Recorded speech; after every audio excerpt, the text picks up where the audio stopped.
Hola, ¿cómo están? ¿Qué Hola, dicen? hola, profe, ¿cómo estás? ¿Cómo andan?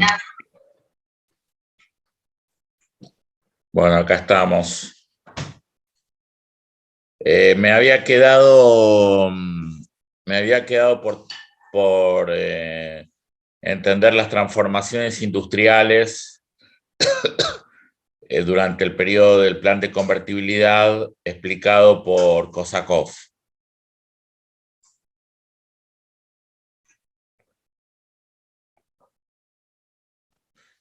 Eh,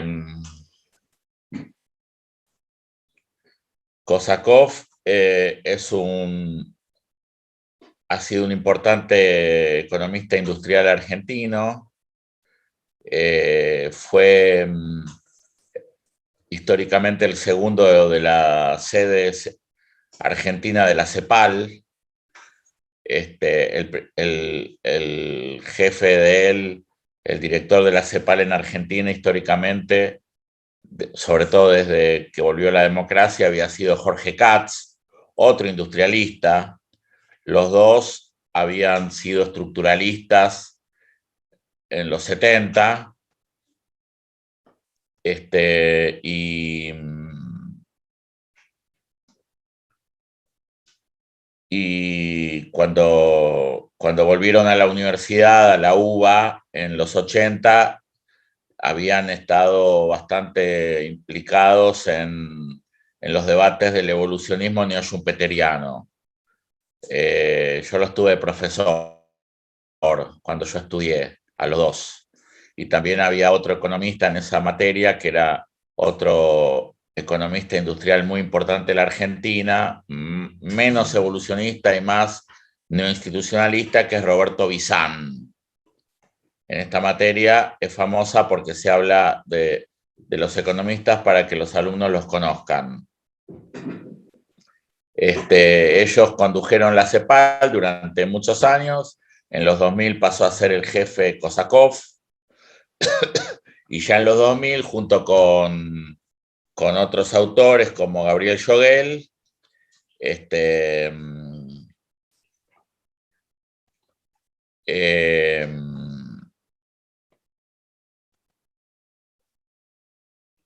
se habían declarado claramente evolucionistas neoschumpeterianos. Este es un artículo de Yogel del año 2000 en un libro de Kosakov. Eh,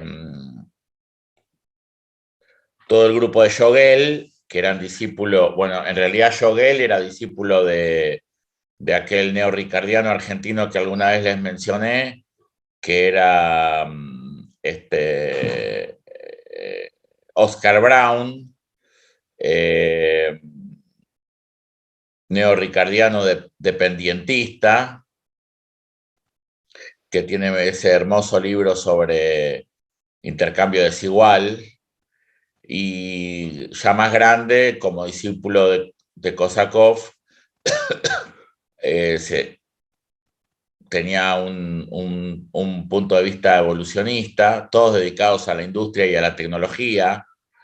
Eh, Yogel con Bizán, con Hugo Cantis, se habían ido todos a fundar la carrera de Economía Industrial y Tecnología y la maestría en esos temas en la Universidad Nacional de General Sarmiento, donde yo en el año 2002, 2003, fundé junto con ellos y dirigí la carrera de Economía Política, que era una carrera de Economía Política entre post-keynesiana y ricardiana, que yo fundé y dirigí. En esa carrera que yo fundé y dirigí, Cuando uno habla de si las cosas quien pasan o daba no por el macro mercado, era no quiere. Kicillof, recién recibido. No, sí, recién recibido, pero ya maestrado y haciendo el doctorado. Bueno, ese libro de Kosakov es un libro importante porque de alguna manera muestra la evolución, los grandes cambios estructurales que se generaron en los años 90 como consecuencia de la apertura económica y todo el proceso desregulatorio.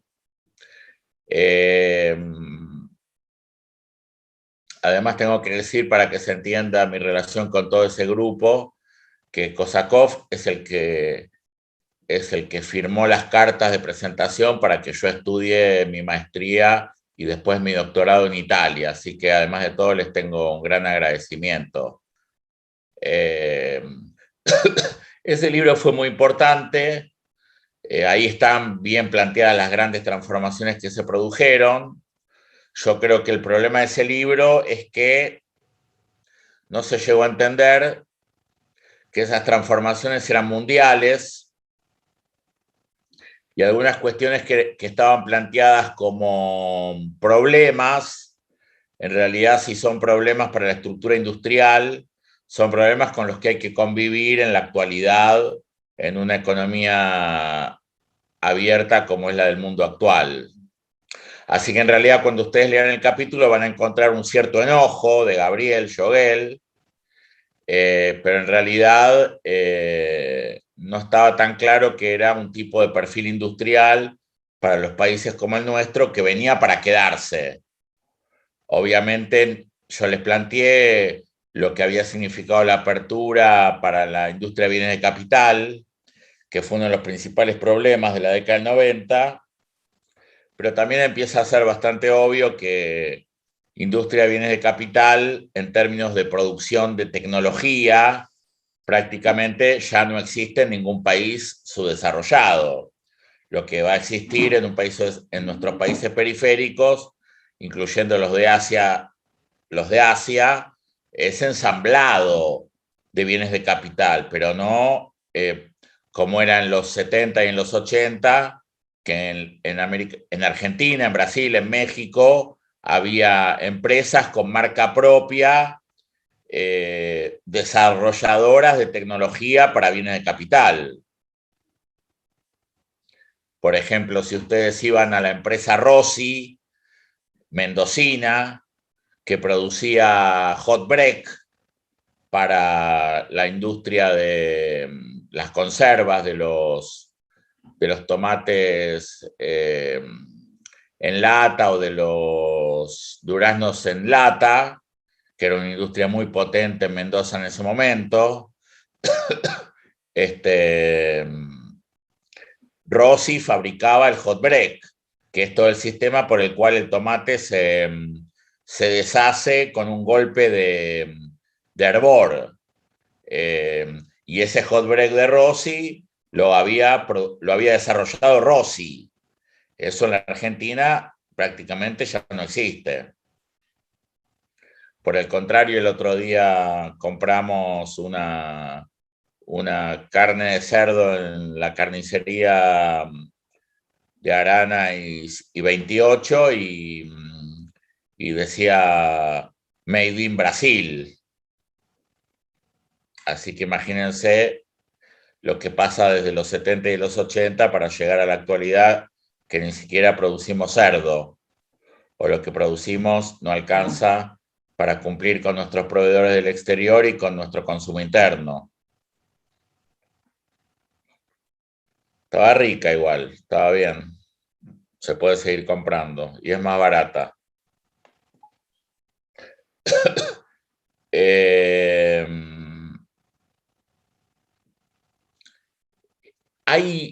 Bueno, ahí se puede observar, el primer punto va a ser la caída. Los puntos que yo quiero tocar acá son la caída del nivel de la relación entre el PBI industrial y el PBI total, que es algo típico de los 90, pero se revierte en los 2000, se revierte temporariamente y obviamente a cambio de una economía protegida e inflacionaria, ¿no? Pero bueno, se revierte en los 2000. Métanse en la cabeza que vamos a andar alrededor del 25%. Profe, perdón. Sí. Dijiste PBI total y ¿cuál más? ¿Industrial? ¿Puede ser? PBI industrial sobre PBI total. Bárbaro, gracias. O sea, estamos hablando de la pérdida de importancia del PBI industrial.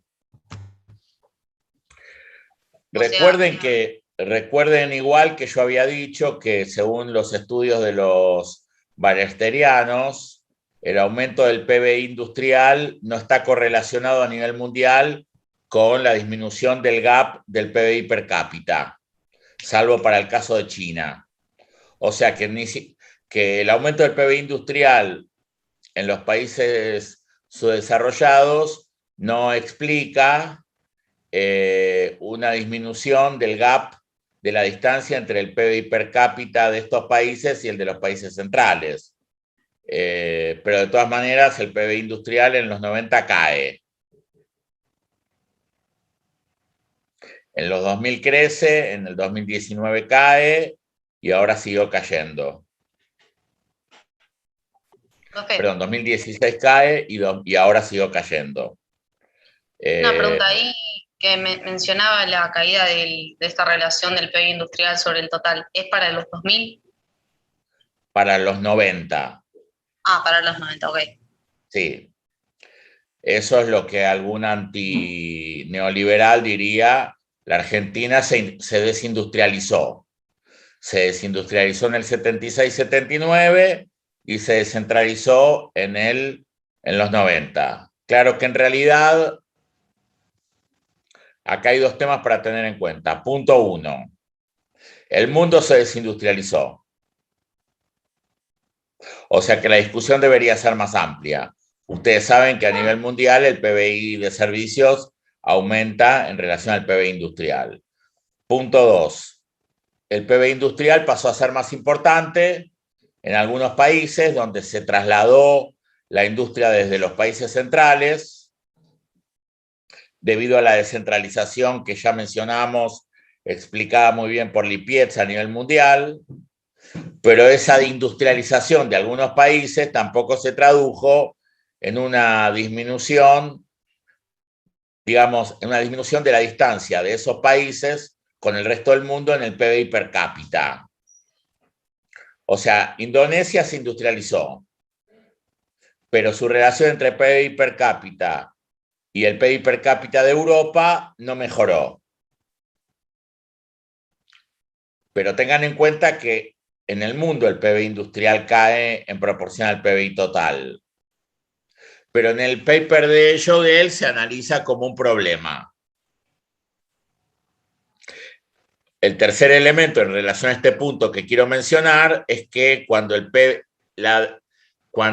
hay desindustrialización junto con tercerización temprana, lo que nos va a decir Jogel es que ese es el problema principal.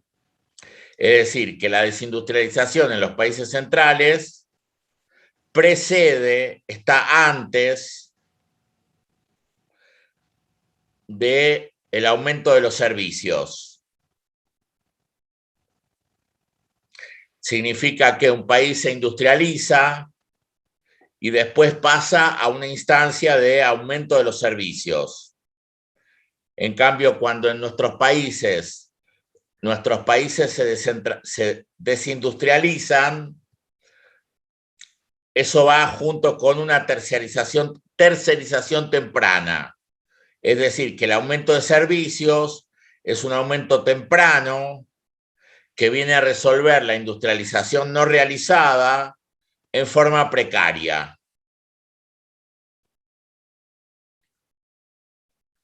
Para que tengan un ejemplo,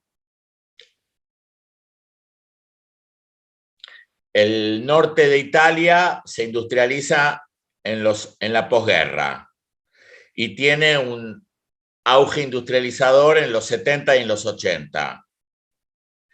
Termina de llegar al máximo de la producción de tecnología propia en los 90. Como ya producen tecnología, cuando aparece China en el mercado mundial, Italia descentraliza la industrialización de sus productos en China pero conserva la capacidad de producir patentes. O sea que esa desindustrialización viene de la mano de un aumento de los servicios, entre ellos los servicios tecnológicos.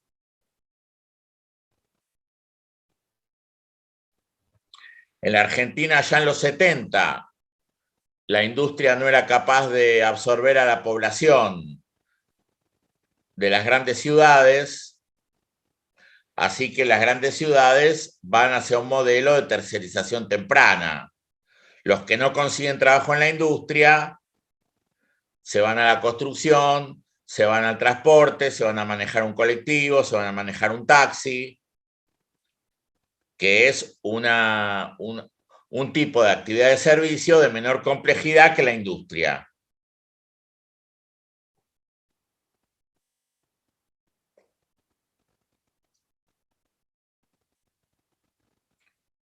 Entonces, el primer punto que yo quería mostrar es este de la caída de la industria sobre el total, pero también hacer toda la discusión que está aparte. En Shogel esta discusión aparte no está, o sea que si yo la pregunto la tienen que sacar de lo que están escribiendo.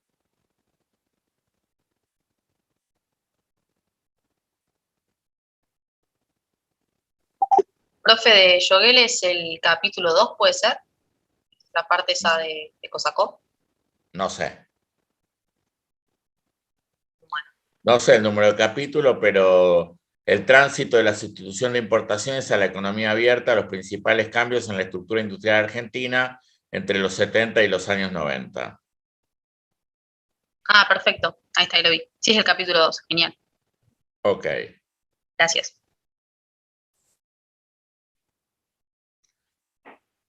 El segundo punto que quiero mencionar es que en Shogel se plantea que esta desindustrialización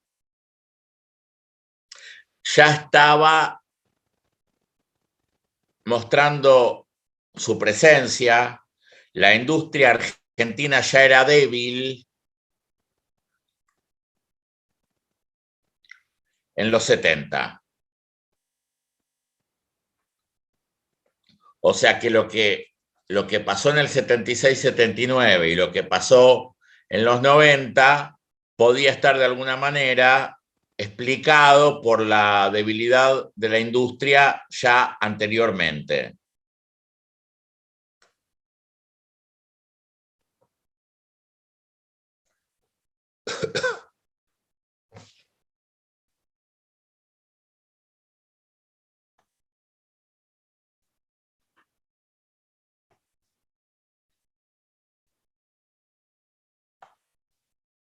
Los otros dos aspectos que quiero mencionar del paper son estos.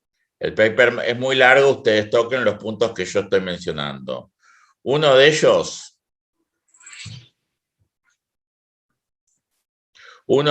es el pasaje de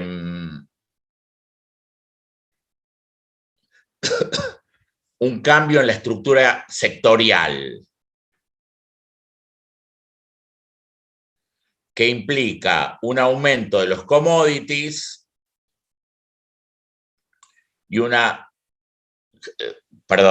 alimentos, del aumento de tanto del PBI como de las exportaciones de alimentos y de commodities. Y una pérdida de importancia relativa de los productos de la producción de bienes finales, de consumo final,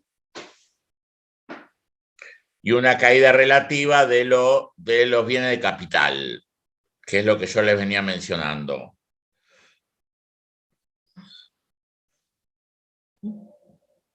Este aspecto que nosotros trabajamos en este curso como complejización, en este caso, lo que estaría marcando Shogel es la descomplejización, que es lo que ustedes en alguna materia, probablemente en Macro 2, habrán conocido como enfermedad holandesa.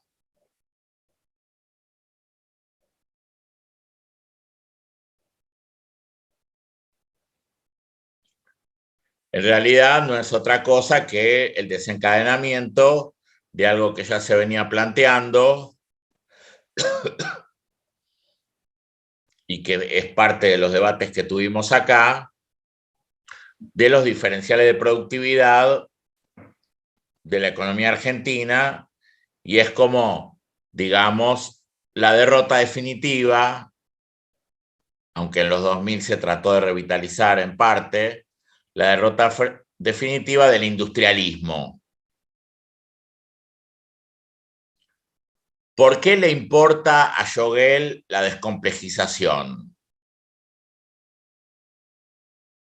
Importa la descomplejización porque, como en buena parte de esta bibliografía, se asume una correlación entre complejidad productiva y salarios.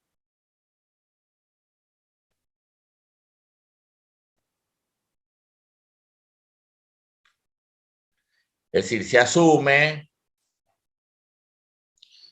que la producción de bienes complejos va a tener una retribución superior que el resto de la economía.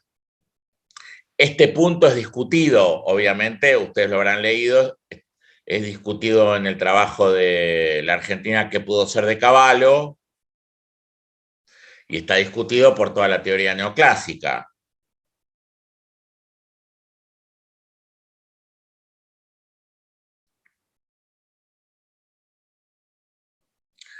Cuando se discute a partir de los modelos australiano, zelandés, canadiense, se discute a partir de la idea de que la especialización en recursos naturales generaría, como lo plantea la teoría de las ventajas comparativas,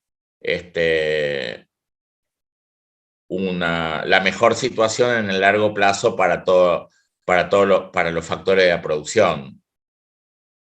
Acá se está planteando, y yo lo trabajo mucho este tema y tengo mucho escrito, una correlación entre complejidad y nivel de ingreso de cada economía. Entonces lo que va a decir Yogel es que la descomplejización genera ese tipo de problemas.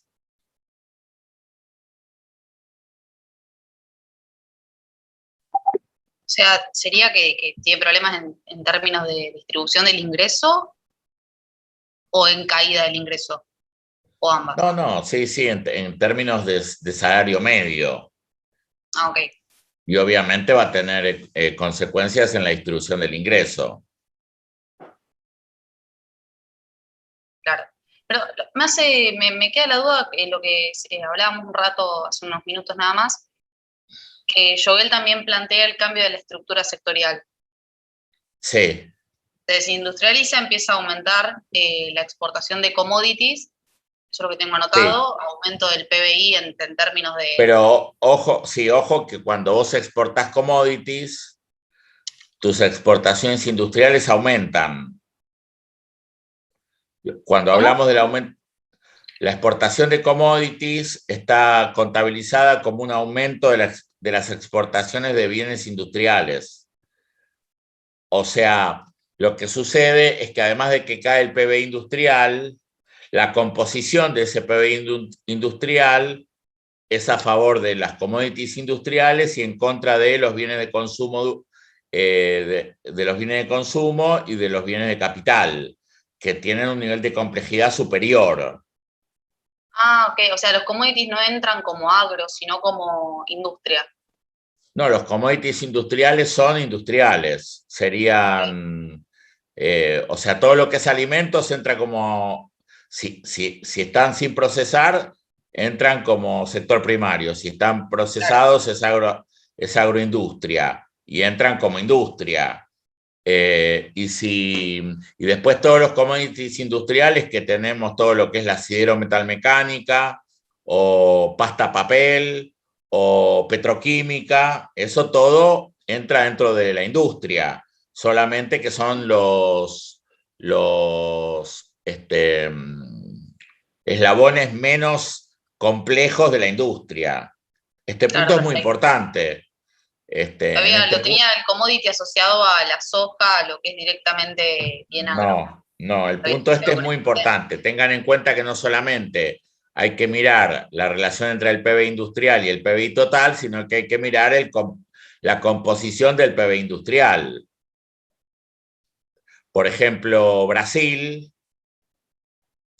ya en los 2000, tuvo un aumento de la participación relativa del PBI industrial sobre el PBI total, pero Brasil se deshizo de buena parte en tiempos de Lula, se deshizo de buena parte de su sector de transformación del aluminio. O sea, buena parte de la transformación del aluminio en Brasil era desarrollada por una empresa estatal, que traducida al español, porque no me gusta hablar en portugués, se llama Río Dulce. Río Dulce se sacó encima todo lo que es transformación del aluminio, porque no podía competir con Asia. Así que Brasil pasó de vender,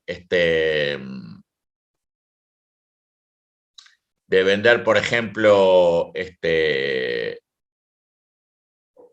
puertas al mundo, solamente se quedó fabricando puertas para sus autos, pero no le vendió más puertas de autos al mundo, sino que le vendió el insumo sidero-metalmecánico para que Asia haga puertas.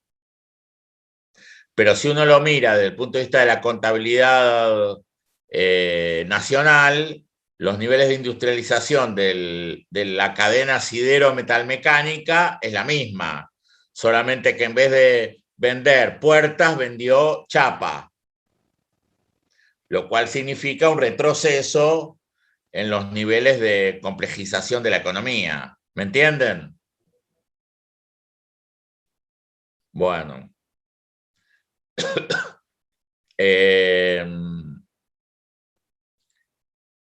El otro punto importante de Yogel, también es medio obvio, pero él se detiene, están las estadísticas, es que en los 90 se produce un nivel de concentración importante de la economía.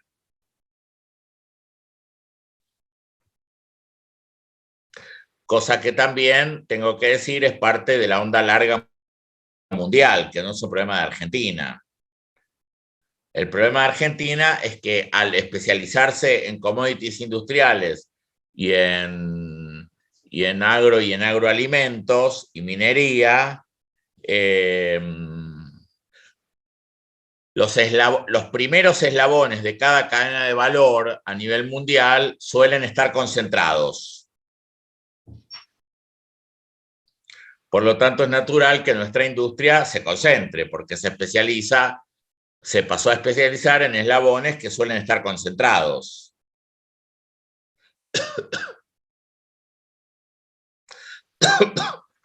¿Por qué están concentrados? Bueno, porque la tecnología y la escala para producir commodities exigen niveles elevados de concentración. ¿Dónde hay espacio para mayor competencia y para menor concentración? En los sectores donde la economía argentina perdió importancia, que son bienes de consumo final y bienes de capital para esos bienes de consumo final.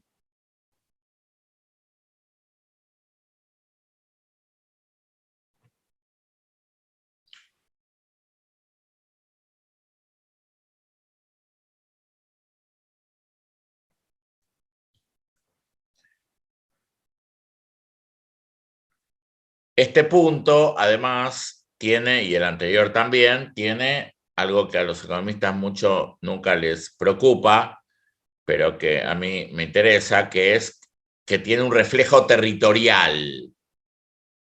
Esto es lo que hace crítica la vida en el conurbano bonaerense. Es lo que explica la crisis industrial del conurbano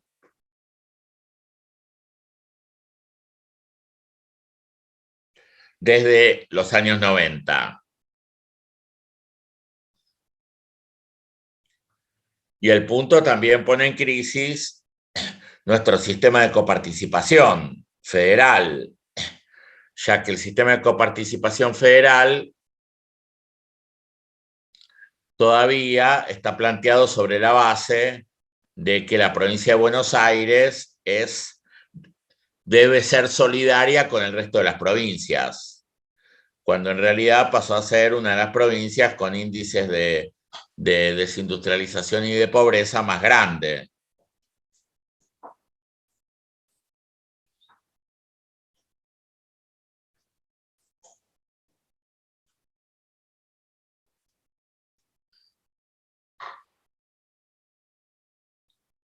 Carlos Palotti, Martín. ¿No?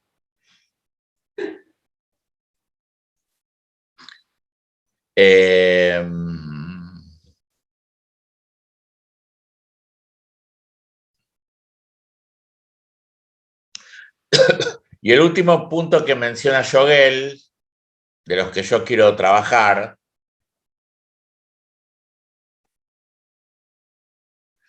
toca un tema con el que yo estoy muy en desacuerdo, que es un tema muy de los sectores más estructuralistas, que es que a Yogel le preocupa la desnacionalización de la industria. Porque de la mano de la caída relativa de la producción de bienes de consumo final y de bienes de capital, que son los que involucran más competencia, más pymes, más cadenas de proveedores. De la mano con eso, y a favor de los commodities industriales y a favor de la concentración, es que esos commodities industriales son dominados a nivel mundial por multinacionales.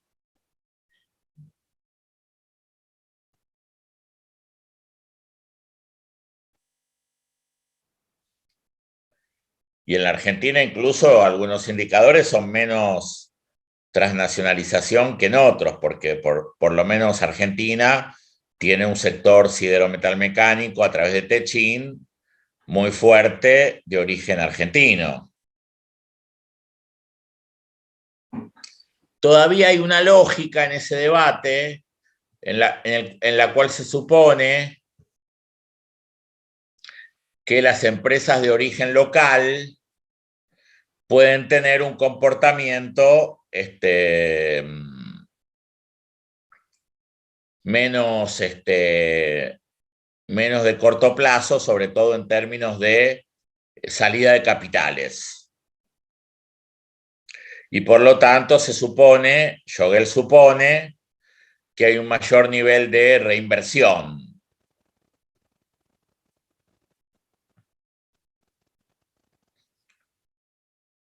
Bueno, por un lado, viendo el comportamiento del sector privado en Argentina, tanto de las familias como de las empresas, claro que en un contexto macroeconómico tan inestable, los comportamientos no parecen ser muy distintos.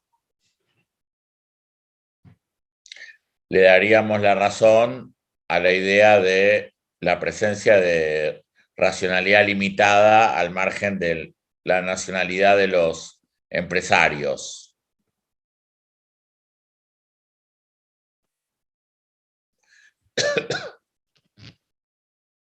Pero también es cierto que en todos los países del mundo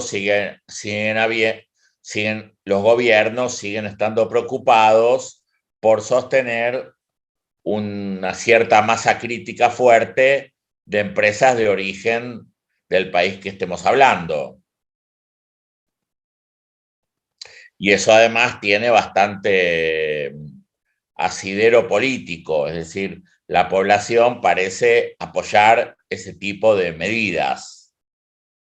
Si no, fíjense la importancia que tuvo el discurso de Trump acerca de la reindustrialización de Estados Unidos, o también puede verse cómo Estados Unidos y Europa sale ahora, como vamos a ver en un rato, en la crisis del 2008, al salvataje de sus propias empresas.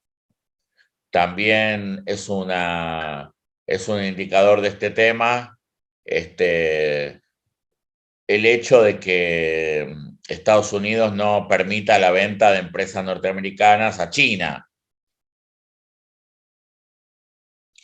O la negociación que tuvo que hacer Fiat en Italia para venderle una parte del paquete accionario a General Motors. Así que la discusión está un poco dividida. Parece que los empresarios son racionales y las empresas se mueven a través de la competencia, pero que al mismo tiempo los gobiernos todavía tienen políticas específicas para salvaguardar a sus empresas de origen local.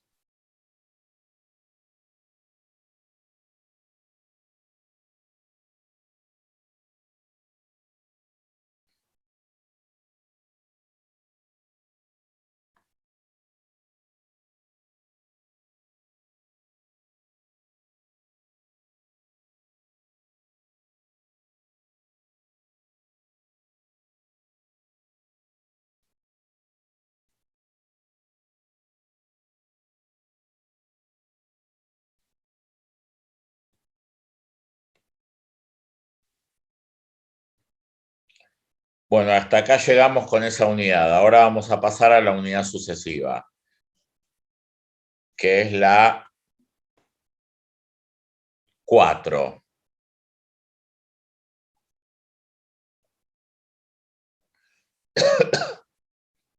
Vamos a empezar hablando, y creo que es lo único que vamos a ver hoy, al menos en parte, el artículo Narodowski 2017, las relaciones económicas y políticas entre Estados Unidos de América y China a la luz del concepto de unipolarismo condicionado, y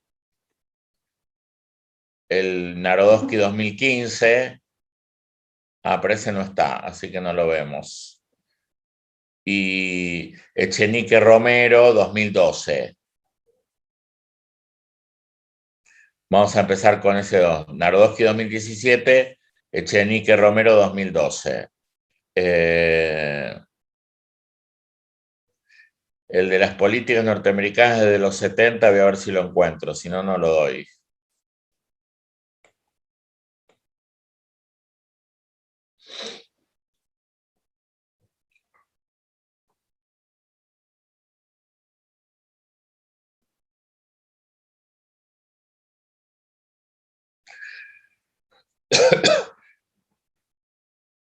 Bueno, lo que se plantea en esos dos documentos es la tesis, que de alguna manera viene de Aglietta y de Lipietz,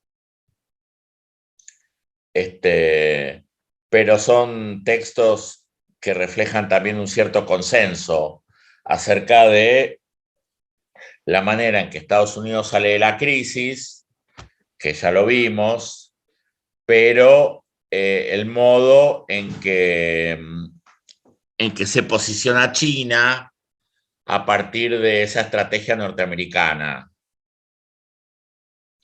El tema es central porque ustedes piensen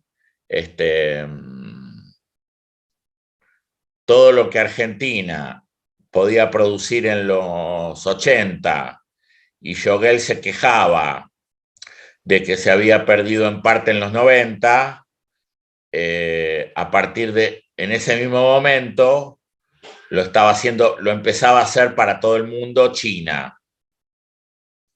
Por lo tanto, todo lo que estamos viendo nosotros de desarrollo industrial, de desarrollo productivo, de salario medio, está muy relacionado con ese contexto internacional.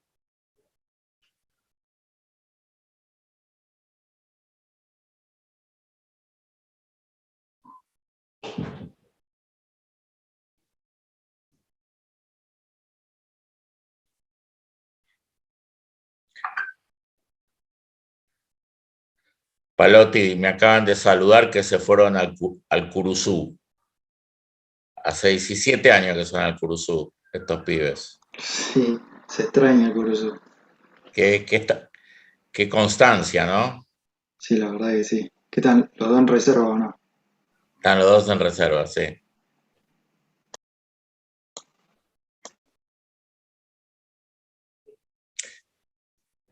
Si habré compartido el alambrado con César,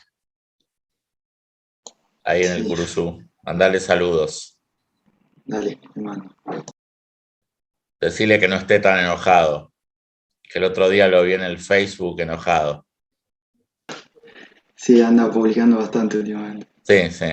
Decirle que dije yo que no se haga problema, que el mundo todo está así. Ok, le digo. Bueno, es lo que venís escuchando hace 10 clases, ¿no? Sí, venimos Bueno. hablando de las clases.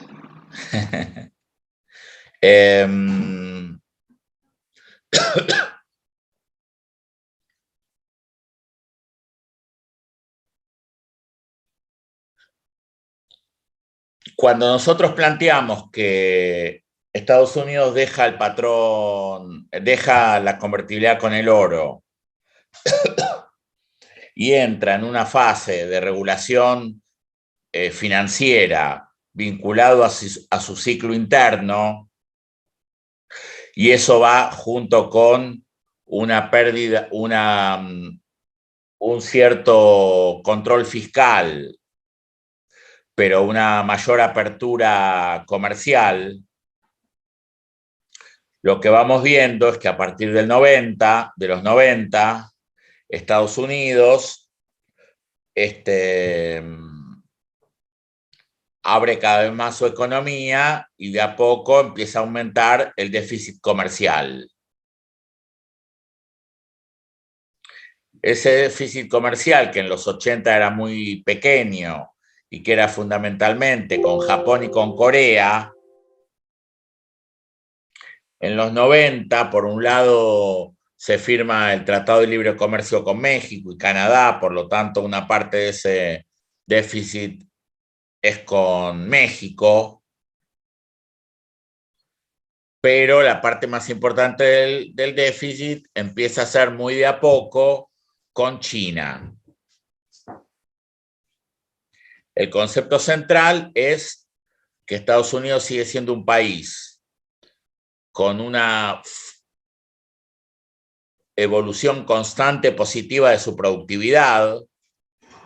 O sea, Estados Unidos sigue produciendo en la frontera tecnológica y sigue siendo un gran país en términos tecnológicos, pero al mismo tiempo tiene una política financiera como la que ya hablamos, en la que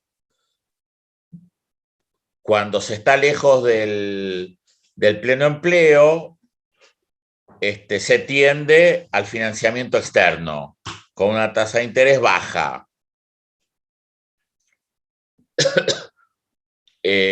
Propicio para las burbujas financieras.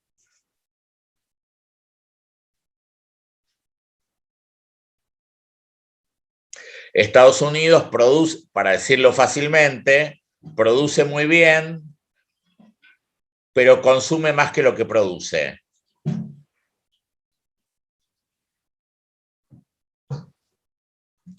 Y eso se financia con el resto del mundo.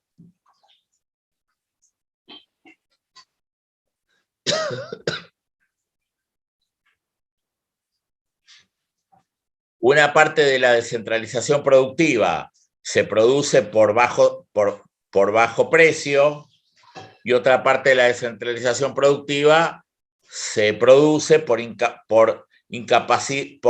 falta de capacidad instalada. Pero la consecuencia es un déficit comercial permanente, neteado solo en parte por la cuenta de servicios. Claro, todo ese proceso que vimos es un proceso en el cual las empresas norteamericanas marcharon a Asia para descentralizarse, para pagar salarios más bajos. Eso se traduce en el déficit comercial, pero el pago de patentes y de royalties se verifica en una mejora en la cuenta de servicios tecnológicos específicamente, que netea muy en parte ese déficit comercial. En el resultado de la cuenta corriente, el resultado de la cuenta corriente es negativo.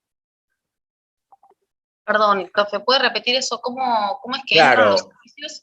las empresas fueron a China a instalarse para venderle tornillos a su casa matriz en Estados Unidos. Buena parte de ese proceso lo hizo China como principal receptor de inversión extranjera directa, fundamentalmente norteamericana, pero también alemana, etcétera, etcétera.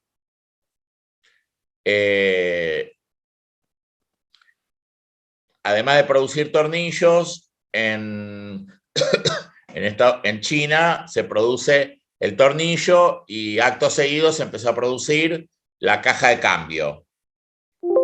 La caja de cambio es vendida a Estados Unidos para armar el auto, para el ensamblado, o para completar de ensamblar la caja de cambio y mandarla a México para que México haga el ensamblado. Pero se haga donde se haga, esa caja de cambio que se hizo con obreros chinos o con obreros mexicanos, tiene que pagar servicio de royalty de patentes a Estados Unidos. Entonces, si una caja de cambio vale 100, pero de esos 100 hay 30 de patente y de royalty, el saldo negativo para la cuenta corriente norteamericana es 70. Por eso no hay que mirar solo la cuenta comercial, sino que también hay que mirar la cuenta de servicios. Claro, igual en el equilibrio termina siendo negativo, o sea, termina siendo deficitario. En el equilibrio termina siendo negativo, pero está lindo lo negativo, porque le tiraste a China lo peor y te quedaste con lo mejor. Así que en realidad es un negativo relativo, es un negativo en el que Estados Unidos sigue comandando las cadenas, en buena medida, las cadenas de valor. Claro. La parte del vínculo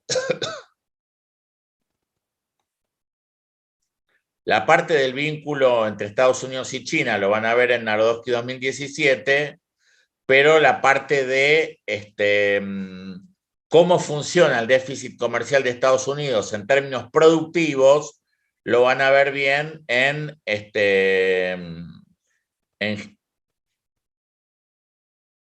Echenique Romero.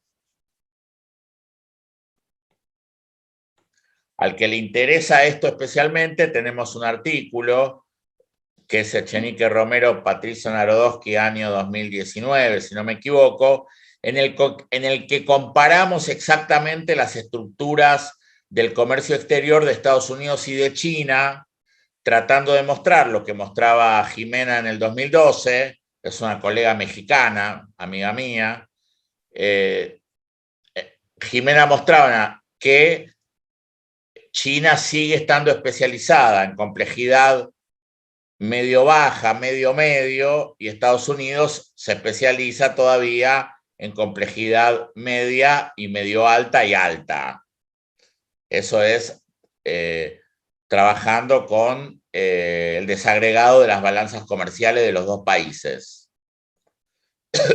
Pero el punto es muy importante, porque a partir de esto lo que vamos a tener es para que China pueda vender barato, aunque los salarios fueron creciendo, siguen teniendo salarios muy inferiores a los de los países centrales. Para que China pueda vender barato, tiene que pagar salarios bajos. Así que China es el caso inverso al de Estados Unidos. Si Estados Unidos tenía consumo mayor que el producto. En el caso de China vamos a tener que el producto es mayor que el consumo. Esto es lo que genera el desbalance global que para estos artículos da lugar a la crisis del 2008.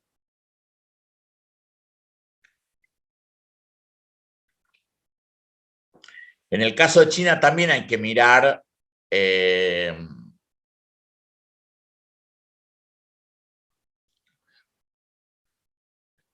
la cuenta de servicios. ¿Por qué? Porque China, a partir del 2012 aproximadamente, empieza a reducir su balanza comercial, pero empieza a reducir mucho más su cuenta corriente. Y este es uno de los factores del estancamiento global actual. China ya no es el gran traccionador que fue en los 90 y en los 2000, sobre todo en los 2000. ¿Cómo reduce su cuenta corriente China? A ver, ¿a quién se le ocurre alguna idea? Perdón, la cuenta de servicios y finalmente la cuenta corriente.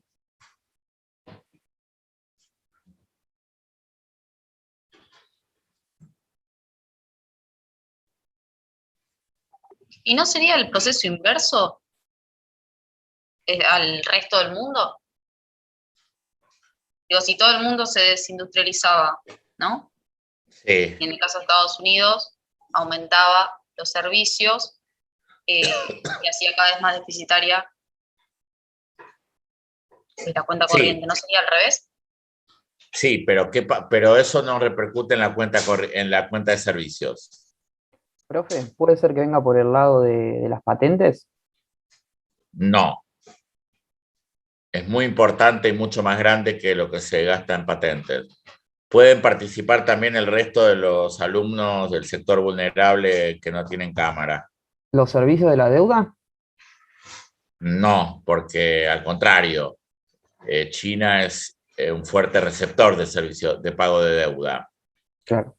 Vieron que China hace algunos años incluso cambió la metodología y ya no renegocia deuda con los países endeudados con China sin el acuerdo previo del FMI,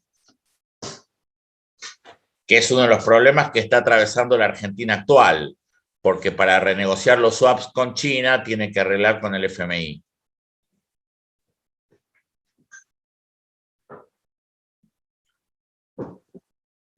A ver, a alguien que se le ocurra.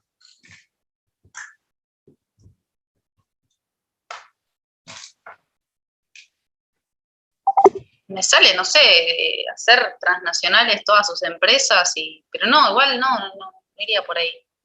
No.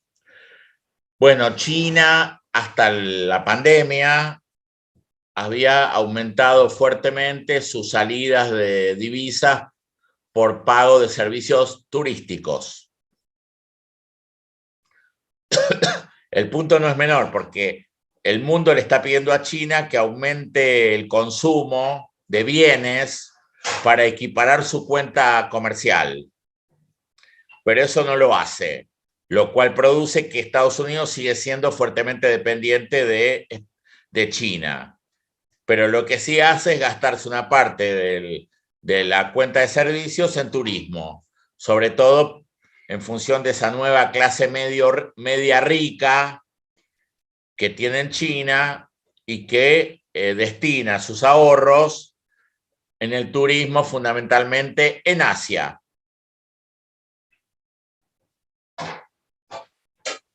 Indonesia, Tailandia, Malasia, Vietnam, son destinos elegidos por los chinos, donde además hay grandes obras inmobiliarias de hoteles tremendos, a la Dubái de 6 estrellas para esta nueva clase media china. La diferencia entre el desbalance global entre Estados Unidos y China se verifica en la tenencia de bonos del Tesoro norteamericano por parte de China.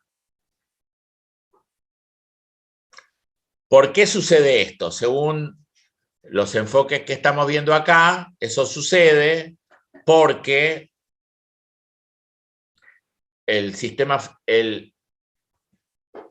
la economía mundial reemplazó la emisión monetaria de los estados del Fordismo por la financiarización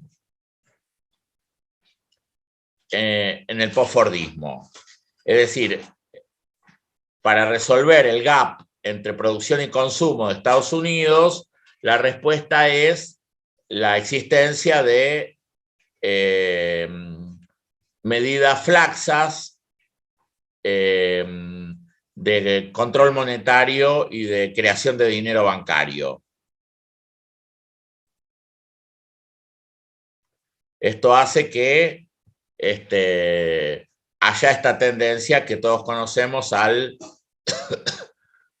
la especulación financiera y a la presencia de burbujas. Como este es un fenómeno que también está observando en los últimos años China, producto de que tuvo que empezar a desarrollar mecanismos de aumentos de consumo sin generar aumentos importantes en los ingresos medios, ya hace muchos meses se viene alertando sobre la burbuja financiera china, que se traduce fundamentalmente en burbuja inmobiliaria, que hoy tuvo un primer gran evento que dejó a los mercados mundiales en estado de pánico, como habrán leído todos. Es decir, como no es una economía mundial que garantiza el consumo para sostener los niveles de crecimiento, el modelo funciona con financiarización. Y esto genera esta tendencia a la burbuja y en algún momento al pinchazo de la burbuja.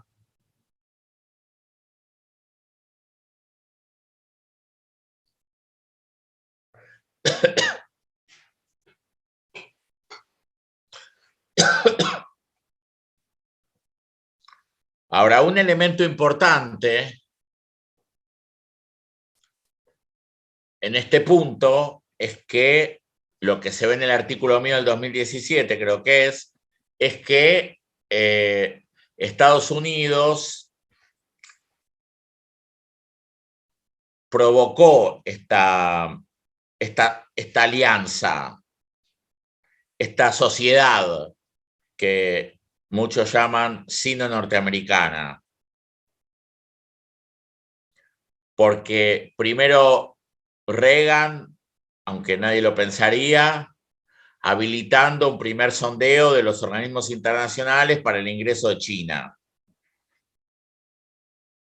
En los 90,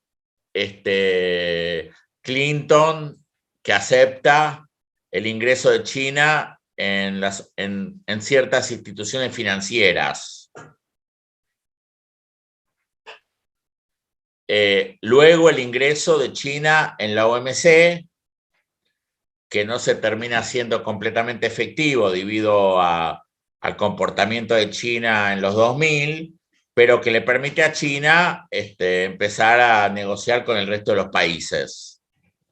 Es decir, en ese artículo ustedes van a ver distintas decisiones que va tomando Estados Unidos, no solamente los demócratas, porque este es un tema que Trump le reprochaba a los demócratas, sino que también el mismo Reagan, y que tampoco fue frenado por la administración Bush.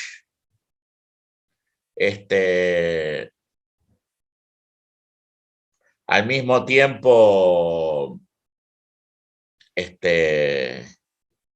esto generó la salida de la silla de Taiwán y el reemplazo de la silla de China en los organismos.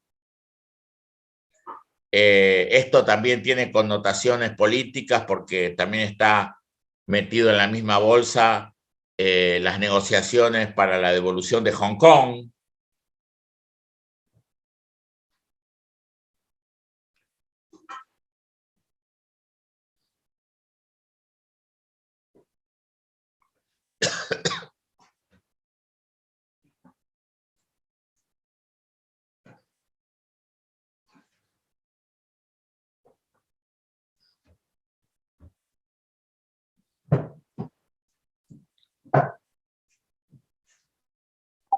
Profe, Y en paralelo empieza a verse, sí.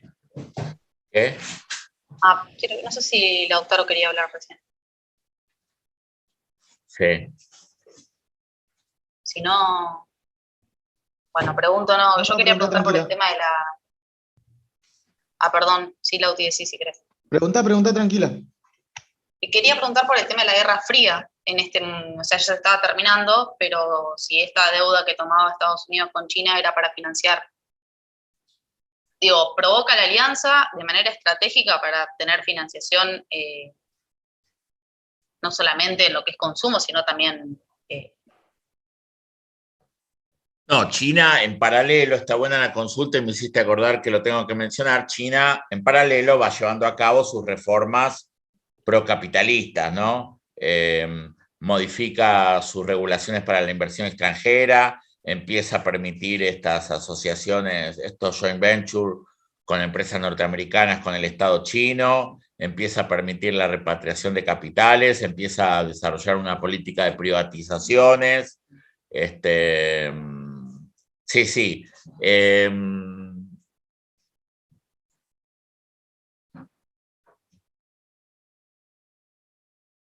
Sí. ¿Esto es una causa o una consecuencia de la Guerra Fría, del fin de la Guerra Fría? Sería una pregunta para hacerse. Yo creo que una consecuencia, dado el escenario que termina ganando Estados Unidos.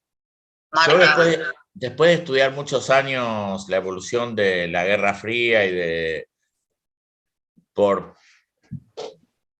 le he dejado de dar importancia a la presencia de la Unión Soviética y a la Guerra Fría. No me parece un elemento clave de estas transformaciones. Más bien yo diría que lo que para mí hay es el fin de la modernidad fordista, de la cual la Unión Soviética y China eran dos expresiones simplemente radicalizadas. Es decir, no veo a la Unión Soviética o a China sino como formas del Estado benefactor de Occidente, pero de un modo radicalizado y con un discurso ultra radicalizado, pero no los veo como modelos que sean muy distantes de ese Estado benefactor. Obviamente no los considero ni socialistas, ni comunistas, ni nada por el estilo.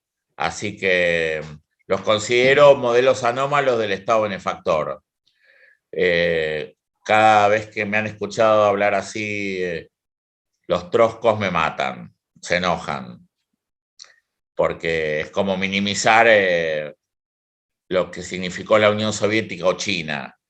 Yo lo que sí veo es el fin del modelo de Estado benefactor y de economía moderno-fordista de la posguerra. Entonces estas transformaciones las veo parte de esa crisis, no tanto de la Guerra Fría. Sí, Lautaro.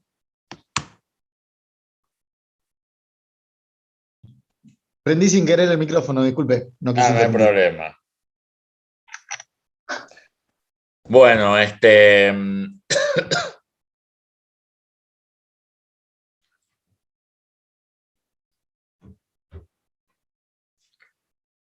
más o menos lo van a encontrar así en los dos trabajos, pero quiero hacer una mención. El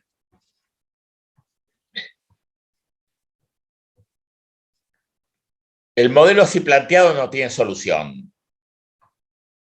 Debería producirse un nuevo equilibrio con otros balances globales, en los cuales Estados Unidos haga el ajuste y disminuya el consumo, o China aumente sus niveles salariales y sus niveles de consumo. Y eso no tendría que ver con, digo, no podría generarse a partir de un cambio de nuevo del patrón de la moneda, o sea, como en su momento fue el patrón oro. Sí. Debería haber una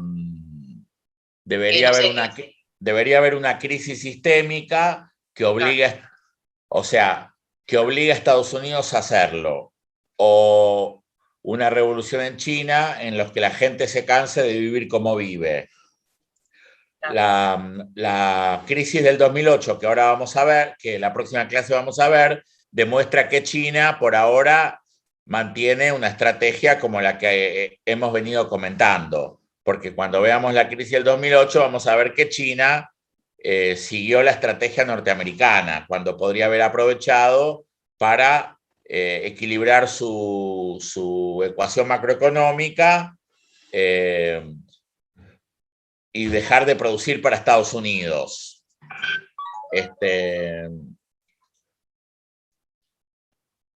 Lo que podría hacer China, si no es lo que acabo de mencionar, y hay dos estrategias más que se mencionan en un artículo que yo tengo ahí con Gabriel Merino, por ahí, por si lo quieren buscar, Narodowski Merino 2019,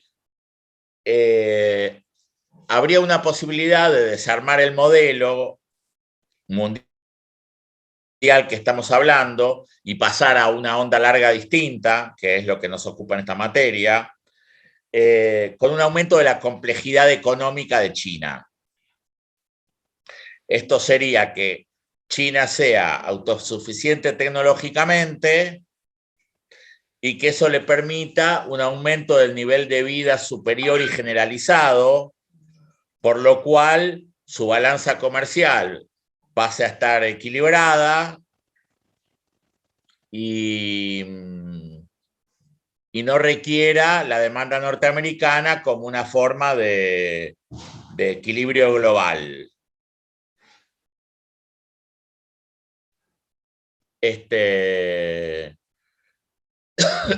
Por eso es tan importante discutir el nivel de complejidad de la economía china. Porque si China aumenta salarios sin aumentar niveles de complejidad, se va a transformar en deficitaria. Entonces, la apuesta de China, y eso está claramente en China 2030, que es justamente aumentar la complejidad tecnológica, pasar a ser autosuficiente en esos términos y producir un aumento general de salarios que sostenga los aumentos de consumo. Por eso es tan importante, reitero, comparar los niveles de complejidad. En ese sentido, es interesante el desarrollo que hace Jimena, ahí en el artículo ese, Chenique. El artículo es viejo, nosotros lo tenemos actualizado en el 2019, pero ahí se puede ver que China sigue teniendo problemas para alcanzar la frontera tecnológica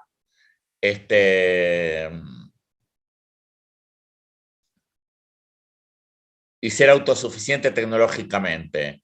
Eso también lo vamos a ver cuando en la clase que viene veamos el capítulo 3 del libro que tenemos escrito con Matías Remes, de Geografía Económica Mundial, donde vemos quién domina cada eslabón complejo a nivel mundial, porque ahí vamos a ver que China sigue rezagada.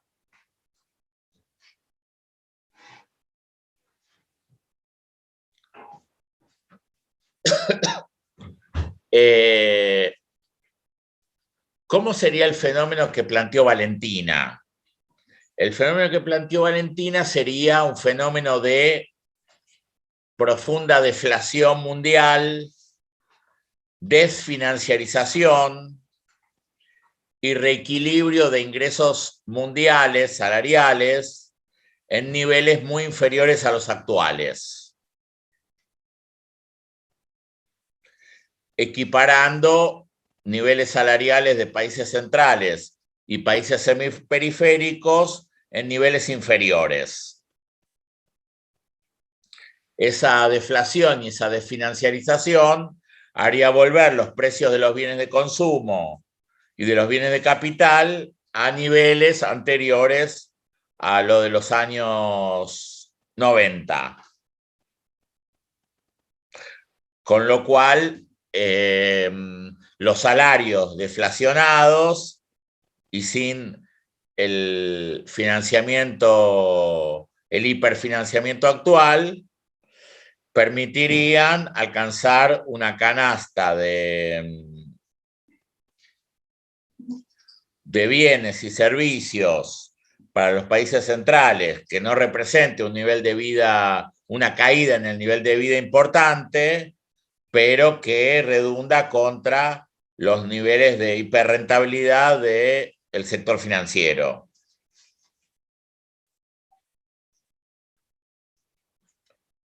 O sea que tenemos o aumento del consumo de China, o disminución del consumo de Estados Unidos, o aumento de la complejidad de China, o esas son las opciones probables. La opción imposible es la deflación y la desfinanciarización mundial. Eso sería como ciencia ficción, que uno no se anima a vaticinar, y si lo vaticina y tiene razón, se llena de plata. O la otra opción es que esta onda larga se mantenga en el tiempo, producto de nuevos eventos de burbujas, de pinchazo de burbuja, de reestructuración financiera, de refinanciarización, como viene sucediendo desde el 87 prácticamente. Una pregunta, ¿por qué no sería posible? O sea, hoy no lo veo posible, pero no sé en un futuro si no pudiese haber un cambio de moneda de este estilo, como en su momento, antes el patrón lo llevaba a Inglaterra y después pasó a ser Estados Unidos. Sí, sí, no, por eso lo dije como una opción. Quizás pero... no vamos a estar vivos, ¿no? Pero, sí, no sé, pero yo no lo descarto. Sí, no, yo lo dije porque es una opción existente, pero como vos decís, La menos probable. es difícil de vaticinarlo. Imagínate si decís que no lo vas a ver vos, ¿qué puedo pensar yo? Por otro lado, esto se cruza con un montón de otro tipo de crisis sistémicas a nivel mundial que también se podrían poner en discusión, ¿no? Por ejemplo, puede llegar a pasar que haya una pandemia y que la economía entre en deflación como consecuencia de un evento exógeno como el que vivimos nosotros estos 2 años, ¿no? Pero bueno, todo eso ya entra dentro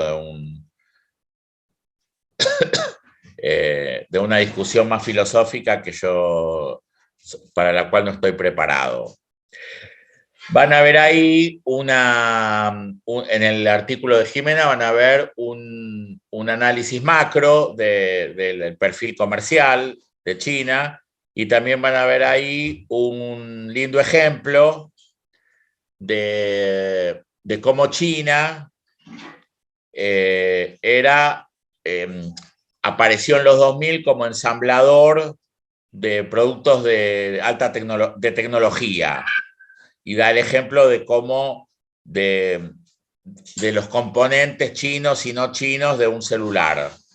Pero también hay que tener en cuenta que en el artículo que escribimos hace menos tiempo ya empiezan a aparecer niveles de componentes chinos en esos mismos productos mucho más elevados que años atrás. Por eso es tan importante poner en discusión, como vamos a hacer la próxima, los niveles de complejidad de cada país, porque de esos niveles de complejidad dependen los desbalances globales.